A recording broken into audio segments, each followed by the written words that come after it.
Hello everyone, welcome back to the channel. In today's video, I'll be showing you exactly how to log into ChatGPT on your phone. It's super simple, so let's jump right in.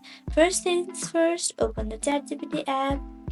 Once you are on the ChatGPT homepage, look for the login button at the top right of your screen.